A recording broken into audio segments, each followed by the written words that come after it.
Hey guys, so in today's video I'm going to be showing you guys how to create very cool thumbnails on your phone.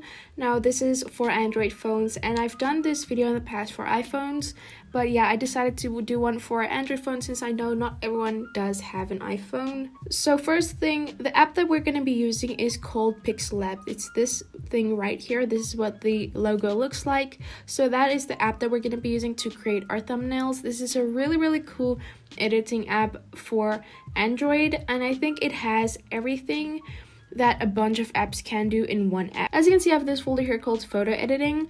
Now this contains a bunch of other photo editing apps that are also really good that I do recommend for thumbnails. You might find something here that you can do on Pixellab.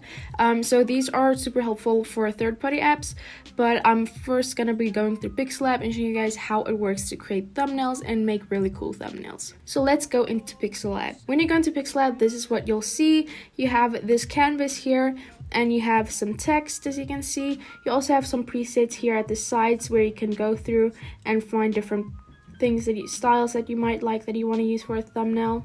As you can see, it is in the square formation, and we want to change that since it is in a format that is not accepted by YouTube. So we're going to click on these three dots here, and then you want to say image size, and then you have this preset thing here, drop down arrow here. You want to click on that, and then when you scroll down till you see YouTube thumbnail, you want to tap that.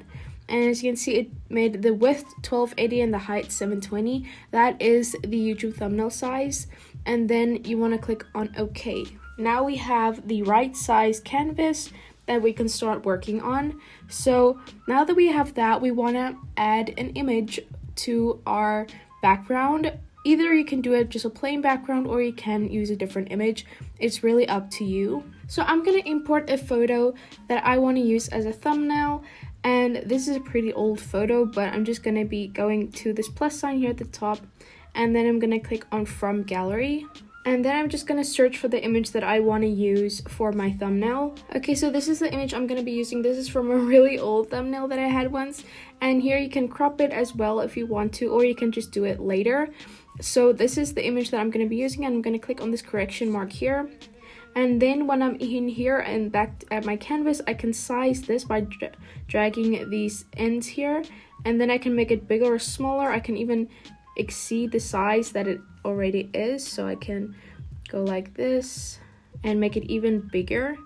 So it just depends on everything you want in your thumbnail. I think I'm just going to make it a little more smaller again and then just fit it correctly. And this is then the background for my thumbnail that I'm going to be using. And it's pretty easy, but the problem is when working with your thumbnail, you might end up moving this a lot and you don't want that. So what you want to do is you want to go into layers, which is this option here. And then you want to select this padlock button here. Select that, and when it's red, it means that it is locked, so you can't move it around now. It stays in position. And then what you want to do is you want to move it by long pressing on this layer and then moving it at the bottom of the new text, since you want your text to be over your photo, not under, otherwise you won't be able to see it. So that is what you want to do, and then we can start adding some text to our layer. So here you can see I have this text here, and I'm just gonna edit this by double tapping on it, and then I can select whatever text I want to be here. So let's just say thumbnails. I'm just going to start off with thumbnails, and I'm going to create a different layer of text for the second line of text. So I'm going to click on done, and then here you can see here are these capital letter T and a smaller t. You want to click that if you want to change between capital letters and smaller letters. So I'm just going to go with all caps, and then I'm going to click on OK, and as you can see here I have my text. Now in order to edit this, I'm going to select down here in this bar here, you have a bunch of options, and as you can see I have all these different ways of styling my text, which is really nice. So what I'm going to do is I'm going to click on edit, and then you go back to changing text. You can also go to styles. You can say either browse or save. I'm going to go on browse, and then you have a bunch of styles that you can choose from as well. You can have your own styles or some styles that they give you. You can either delete the text as well. You can move it forward or backwards. You can select the size of the text, so you can click on that and then just move the cursor around until you have your desired size.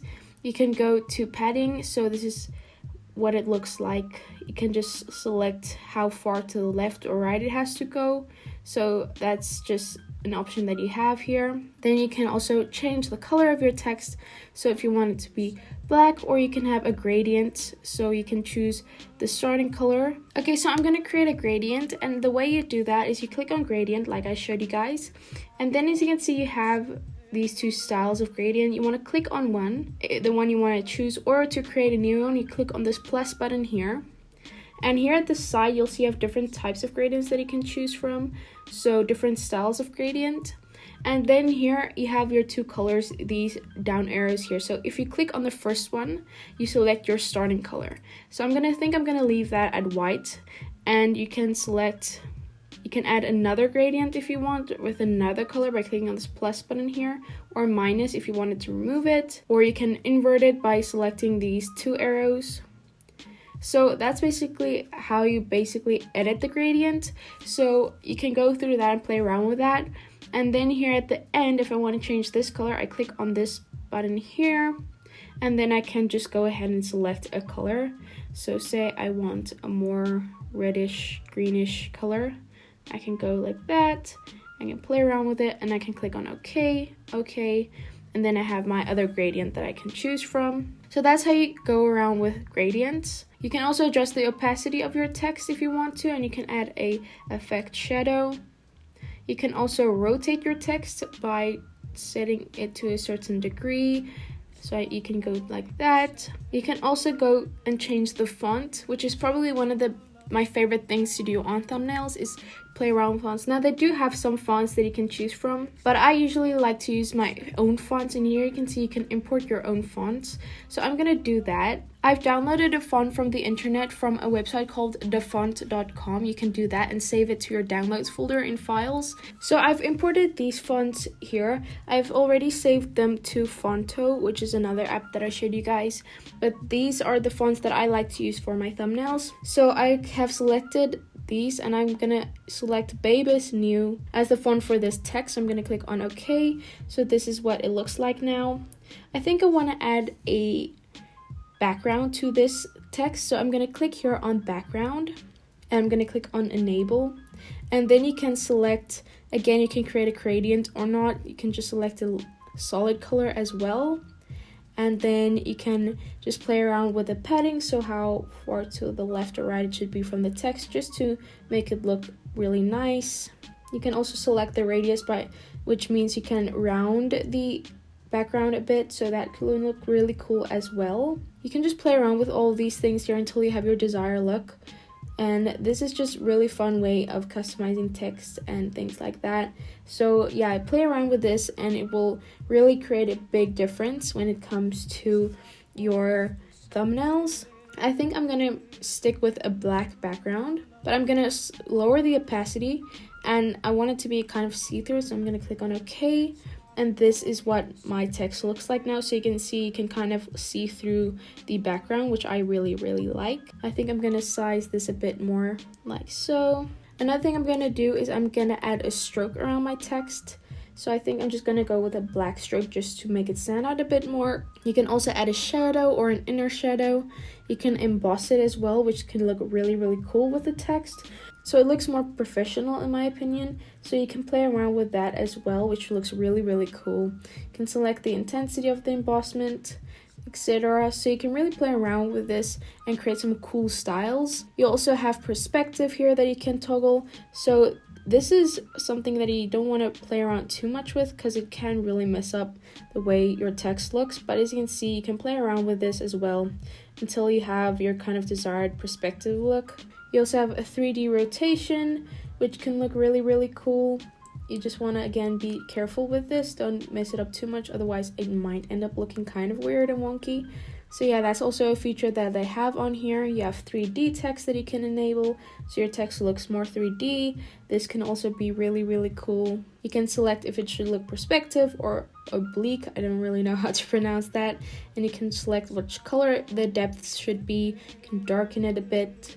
etc. So you can play around with that 3D effect, which just makes your text stand out a lot more in my opinion. And then you have a 3D shadow that you can also add. So all these things just really make your text stand out a lot more, and it really just makes it more fun when creating thumbnails if you can just play around with all these effects and until you have your desired look. And then you can also add a reflection, which also looks amazing. So yeah, I'm basically just saying play around with all these things. I know I've said that multiple times, but that really is the only way you will have your desired thumbnail. So yeah, I have my first line of text. I'm gonna do that same with my second line, but I'm not gonna go through everything. You guys know what you can do with all these tools now. So I'm just gonna add another layer of text, and then I'm just start editing it. Okay, so I finished all my text. So this is the gist of how to add text and everything to your thumbnails. You can also do some cool other things. So I'm gonna go into Chrome and I'm gonna search for Huawei Y7 PNG. The reason I'm gonna use the Huawei Y7 is just because that's the phone I use for all my Android videos, so I just want to make it authentic and not just use the newest phone, whatever. I want to be honest and authentic with what I use on my channel for different things. So I'm just going to be searching for the one that I want to use, and I'm going to use that in my thumbnail. So I found this photo. I'm going to save that to my camera roll, and I'm going to go into background eraser, which is an app that I like to use for thumbnails. And I'm gonna go ahead and import the photo that I want to erase the background with, and that's this photo that I just saved. I'm gonna click here on this arrow, and then I'm gonna start to erase the background. So I'm gonna use this auto eraser, and I'm just gonna go on this white, and it's gonna automatically detect which is white, which is the phone. And once it has it corrected, and then I'm gonna click on this correction right here at the top right, and I'm just gonna save this to my camera roll as well. Now I'm gonna go back into Pixellab, and I'm gonna add that image to my thumbnail. So I'm gonna click on this plus button here and go to from gallery. Here is the photo, and I'm just gonna crop it a bit, I think, just to the phone area, and I'm gonna click on the correction mark, and then I'm gonna size it correctly. So I'm gonna go down here to this second area. You can also position it like we did with the text with 3D effects. You can also create a 3D shape with the text, with the image here, but it doesn't work that great with PNGs. So I'm just gonna change the size here, and I think I want to rotate it a bit as well. So let's find the rotation tool here, and I'm just gonna angle this a bit like so, and I'm gonna again make it larger so I have my desired look. So that is what it looks like. If you want to change the height and the width without it staying the same, you can disable this, and then you can see you can move this around a bit more, but I don't want to do that. I want to keep my aspect ratio, so I'm just gonna keep it like so. And then I have my thumbnail right here, and I'm really happy with it. There you have some more things here like transparent and color, things like that you can play around with your canvas. This is the canvas, so you can make it a transparent canvas, things like that. So you can also play around with this if you want to. And once you're happy with your thumbnail, you can then just export it by clicking on these three dots here and saying export image, and then you can select the format. So PNG is the better size for this. PNG is more quality and less compression, so PNG is, in my opinion, the best format for this. You can also export it in the right dimensions, and then you can select save to gallery, and then you have your thumbnail saved. In my gallery here, you can see my thumbnail. This is what it looks like. I actually really like the way it turned out, and I low-key wish this app was on iPhone, because I would definitely use this for thumbnails all the time. It has so many features, and it's a free app, which is actually mind-blowing in my opinion. So yeah, this is an awesome app. I really recommend it. Pixellab, check it out. You can do so much with it. So yeah, try this out. I hope this video did help you guys. If it did, give this video a thumbs up and comment down below letting me know any other opinions or advice you have for people who make thumbnails on Android. Definitely subscribe by clicking on the icon on the screen, and click on the playlist to see all of my other tech related videos and the video to my previously uploaded video. Love you guys so much. Be weird and be proud of it. Bye.